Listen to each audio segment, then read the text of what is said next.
जय हिंद दोस्तों, वंदे मातरम। गरीबों को तो आपने अक्सर लड़ते हुए देखा होगा, बेचारे कहीं ना कहीं किसी न किसी कारण से आपको लड़ते हुए दिख ही जाते हैं। लेकिन इस बार भारत में जंग होने वाली है अरबपतियों की। दरअसल एलॉन मस्क भारत में अपनी satellite broadband service Starlink company को शुरू करना चाहते हैं। ये कोई नई बात नहीं है, इसके बारे में पहले भी कई बार बात हो चुकी है, लेकिन क्योंकि अमेरिका में इस पर जोर देकर अब बात हुई है नरेंद्र मोदी जी की टीम के साथ, इसीलिए अब एक बार फिर से इसका जिक्र बढ़ता जा रहा है। अब देखिए, हालांकि जैसा कि मैंने आपको बताया, ये कोई पहला मौका नहीं है जब ऐसी बात होगी। देखिए, एलॉन मस्क दरअसल स्टारलिंक को भारत में लाने की कोशिशें पहले भी कर चुके हैं। इससे पहले ये कोशिश हो चुकी है, तब मस्क ने इस सर्विस के लिए बुकिंग भी शुरू कर दी थी, लेकिन सरकार से मंजूरी नहीं मिलने की वजह से उन्हें बुकिंग बीच में ही बंद करनी पड़ी। हालांकि अब भी मस्क की भारत में एंट्री आसान नहीं होगी, क्योंकि स्टारलिंक की एंट्री के साथ ही दुनिया में सबसे अमीर शख्स का मुकाबला एशिया के सबसे अमीर आदमी मुकेश अंबानी की कंपनी रिलायंस जियो से होगा। बीते मंगलवार को एलॉन मस्क ने प्रधानमंत्री नरेंद्र मोदी से मुलाकात भी करी थी, जो कि अमेरिका के दौरे पर हैं। इस मीटिंग के बाद मस्क ने कहा कि वो भारत में स्टारलिंक को लॉन्च करने में इच्छुक है, जो कि रिमोट एरिया में इंटरनेट पहुंचाने में मदद कर सकता है।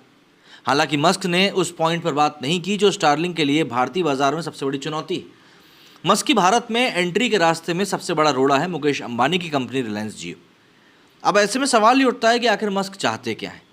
तो मामला यहाँ पर सैटेलाइट ब्रॉडबैंड स्पेक्ट्रम डिस्ट्रीब्यूशन का है, जिसकी वजह से दुनिया के दो सबसे अमीर शख्स आमने सामने होंगे। दरअसल स्टारलिंक चाहती है कि भारत सरकार स्पेक्ट्रम की नीलामी ना करे, बल्कि ग्लोबल ट्रेंड को फॉलो करते हुए इसे असाइन कर दे, मतलब कि हाँ भैया, ये आपका हो गया। अब यहाँ पर सबसे बड़ी बात यह है कि मस्क का मानना है कि स्पेक्ट्रम एक नेचुरल रिसोर्स है और इस पर सभी कंपनियों का हक होना चाहिए। नीलामी की वजह से जियोग्राफिकल रिस्ट्रिक्शंस आएंगे, जिसकी वजह से कीमतें बढ़ेंगी, और ये सारी बातें कंपनी ने अपने लेटर में कही हैं, जिसे भारत सरकार ने इस महीने ही पब्लिक किया है। वहीं दूसरी तरफ रिलायंस इससे इनकार करती है और स्पेक्ट्रम की नीलामी की मांग कर रही है। और भारत में तो हम वैसे भी देख रहे हैं कि रिलायंस के कारण सबसे सस्ता इंटरनेट अवेलेबल है। तो यहाँ पर बात ये आती है कि ऐसे में रिलायंस जियो का क्या पॉइंट है।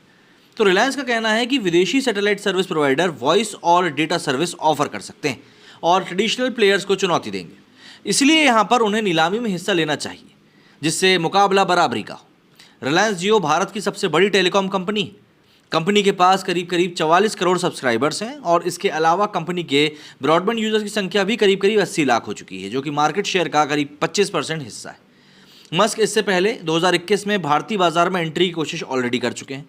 उस वक्त उन्होंने बिना लाइसेंस के ही स्टारलिंक के लिए बुकिंग लेना शुरू कर दिया था। स्टारलिंक के अलावा एलॉन मस्क ने भारत में टेस्ला की एंट्री पर पीएम मोदी से बातचीत भी करी। ऐसे में सवाल उठता है कि अगर मस्क को मंजूरी मिल गई तो क्या चीज़ें बदल जाएंगी। देखिए, स्टारलिंक एक सैटेलाइट ब्रॉडबैंड सर्विस प्रोवाइडर है, यानी इस सर्विस को शुरू करने के लिए ज़मीन पर टावर का जाल बिछाना ही नहीं पड़ेगा और ना ही फाइबर ब्रॉडबैंड सर्विस की तरह तार फैलाना होगा, बल्कि ये सर्विस आसमान का इस्तेमाल करके सीधे इंटरनेट कनेक्टिविटी प्रोवाइड करती है। मतलब कि तारों का झंझट ही खत्म हो जाएगा। मतलब स्टारलिंक अपने तमाम सैटेलाइट नेटवर्क को भारत में फैलाएगी, जिससे कि रिमोट एरिया तक में इंटरनेट की कनेक्टिविटी बहुत आसानी से पहुँच जाएगी। वहीं कई ऐसे इलाके भी हैं जहां टेलीकॉम कंपनियों के लिए टावर लगा पाना मुश्किल होता है, और वहां पर खास करके पहाड़ी क्षेत्रों में, तो वहां पर भी सैटेलाइट बेस्ड सर्विसेज आसानी से कनेक्टिविटी पहुंचा सकती हैं।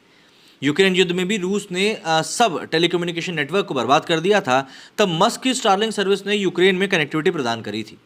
भारत में जियो और एयरटेल वनवेब भी अपनी सैटेलाइट सर्विस को तैयार कर रहे हैं, लेकिन फिलहाल बात यह है कि एलॉन मस्क की जो कंपनी है वो ऑलरेडी काफ़ी ज़्यादा डेवलप्ड है।